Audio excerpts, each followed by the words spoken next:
Баршамызға белгілі 1960 жылы Кеңестер одағының басшылығы Қазақстанның жерін бөлшектеп тастауға ниет еткен оспадыр қадамға барды. Астық өндірумен айналысатын солтүстік облыстар құрамына кіретін Тың өлкесін бүтіндей Ресейге, мұнайлы Маңғыстау облысы Түркменстанға, мақта өсіруші Шымкент облысының аудандарын Өзбекстан құрамына бермекке ұйғарды.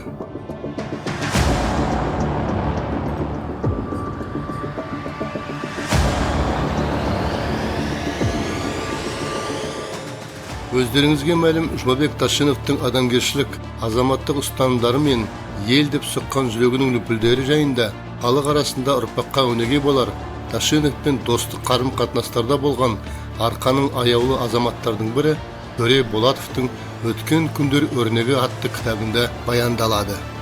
Ол кісі былай деп жазған екен: тың көтеру жолдарының неше түрлі өсектерді қоздырғанын білеміз. Бірақ Жұмекен өз әңгімесінде мен қарсы болған емен, тек Қазақ Республикасының егемендік дербестігі жөнінде орталықпен қаттай қасқа түсіп жүрдім деп баяндайды Төре ақсақалымыз өз естелігінде.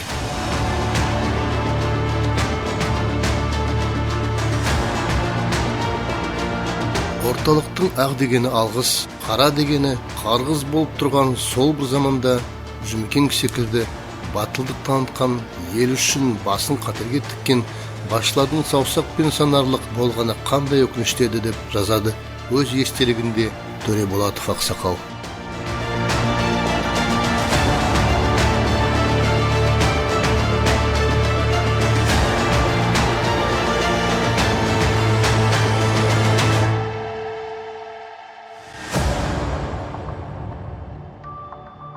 Жұмабек Ташинов феномені қазақ әдебиетшілерін қанаттандырды, шабыт берді.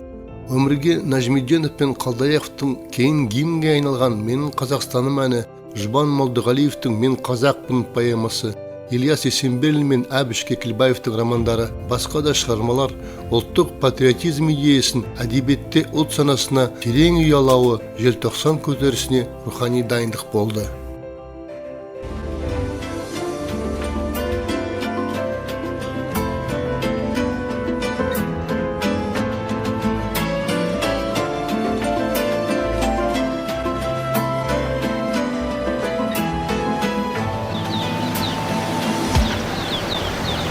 Sağımdım seni, sağımdı belli, kök aray şalığın, koğalı köleler, şayqalğan kөгім, жазирада алам, алыстан аңсам, келемін. Aynalı benim, ayaulum benim, sağımdım seni, tuğan ben.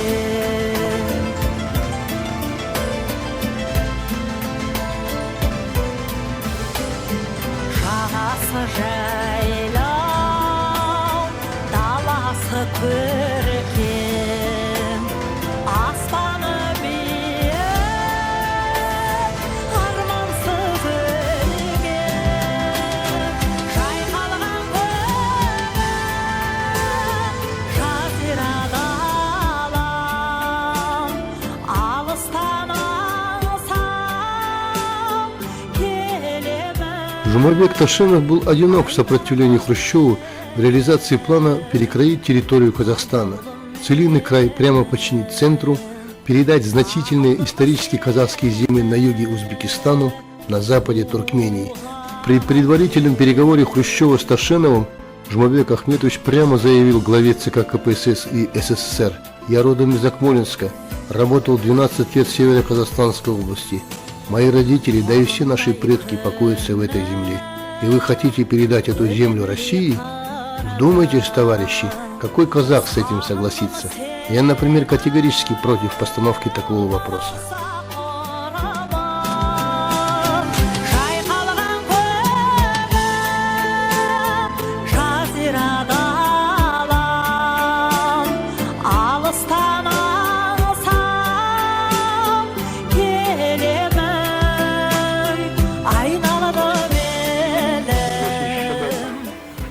Көкшетау облысы қалды, бір уақытта Қарағанды облысы дейді. Красноармейск ауданы деген аудан құрылды. Сонымен мен райком комсомол істеп жүрдім. Сол кезде мынау соңғы уақытта председатель президиума Верховный Совет болып істеді ғой. Ташенов Жұмабек деген келді. Аудандық атқару комитетінің жауапты хатшысы болып. Ол 1-2 жас менен үлкенді, сонымен жолдас болдық. Сол жолдас болу қарсаңында көп тәрбие алдым мен о жігіттен. Сол уақыттың өзінде көзге түскен осы Ақмола облысынан барды, Ақмола қаласынан атақты азаматтардың біреуі. Сонан қол үзгеніміз жоқ, біз жақсы жолдас болдық. Ол кісі жоғарылай берді, обком секретарь болды, облысполком председатель болды. Соңғы уақытқа дейін қол үзгеніміз жоқ. Мен 58 жылы қатты ауырғанымда ол кісінің Алматыға апарып мен емделу жөнінде, денсаулығын түзеу жөнінде көп көмегі болды. Оның адамгершілігі осы күнге дейін есімде. Қайтыс болған жылы мен ол кісінің похоронына қатынастым. Сондай бір еліміздің ардақты азаматы еді, арқаның ардагері. Оның адамгершілігін бүкіл Шымкент облысы қадірлеп, сондай жақсы жөнелтті. Комиссияның председателі Ниязбек деген кісі болды. Ол кісі митингіде сөйлеп, сол туыстарынан, жолдастарының атынан маған сөз берді. Ол кісінің қайту сапарындағы митингіде. Сөйтіп ол кісіні жерлеп қайттық.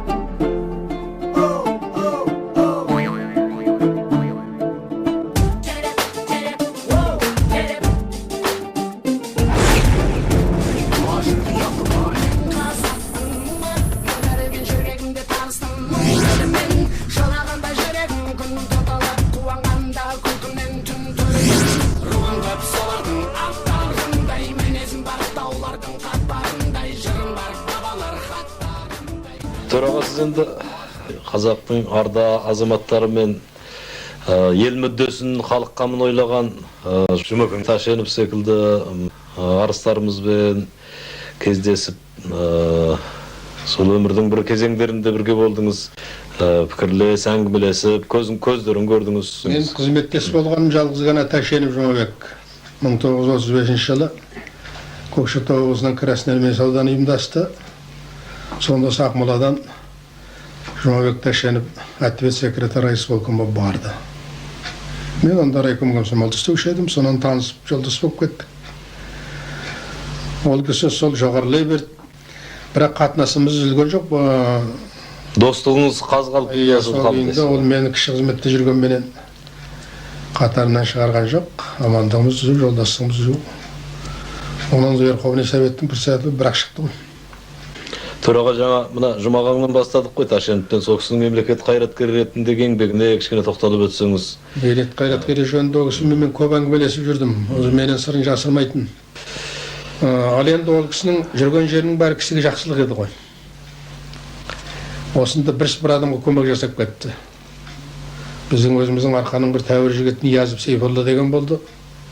О да жүдеп қызметінен алдында бір жауап қылегіп сөйтіп жүргенде соны персональный пенсия қолыма алып бергізіп жан қойсын қайын. Сондай көп таяқ жеп жүрген адамдарға көп көмек жасап жүрді.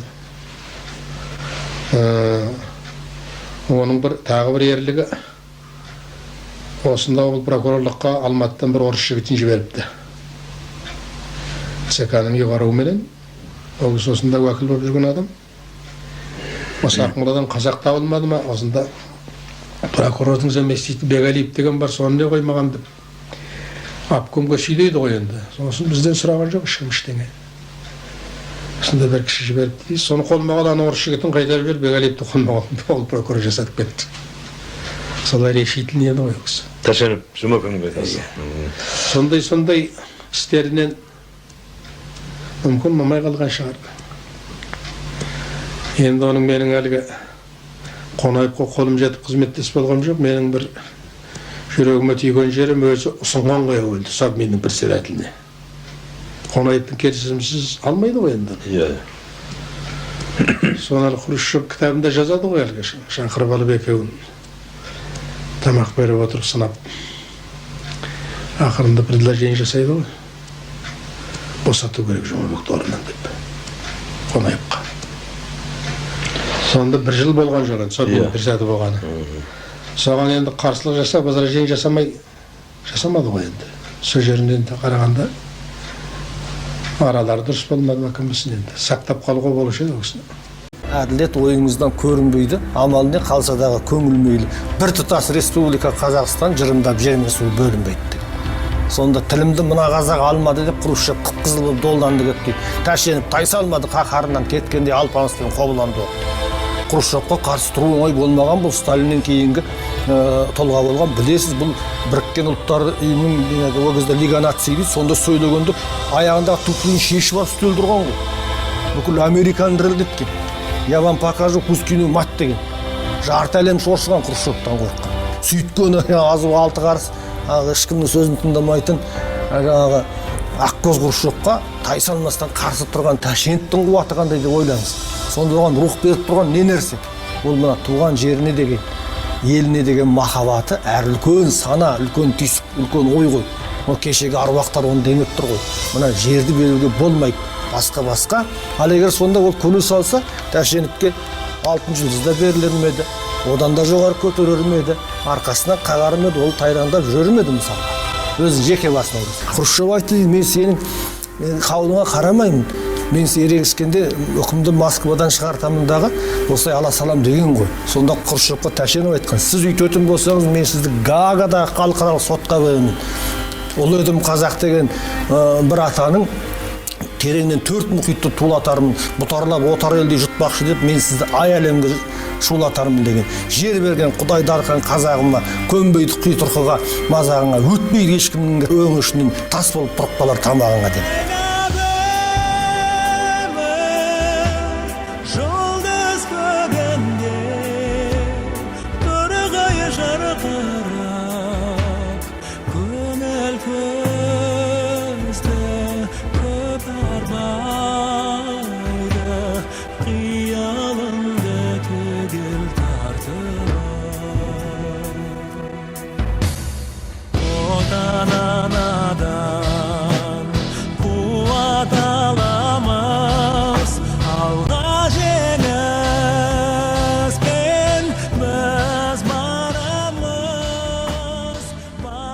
Председателем Совета министров Ташинов проработал всего 11 месяцев, затем он был изгнан в глубину на незаметную должность.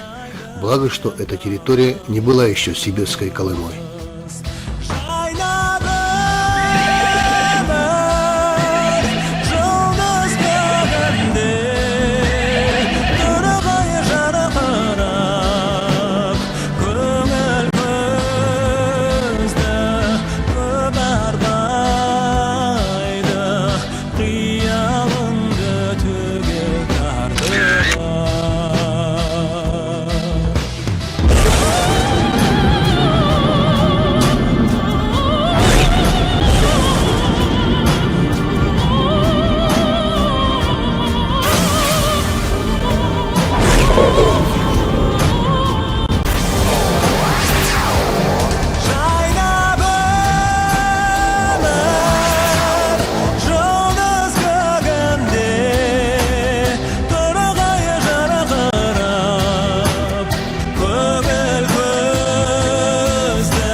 Жұмекен ағамыздың ғұмырлық гибраты өмір өнеге бүгінгі ұрпақтарға жұмысты бола бергей қадірлі ағайын.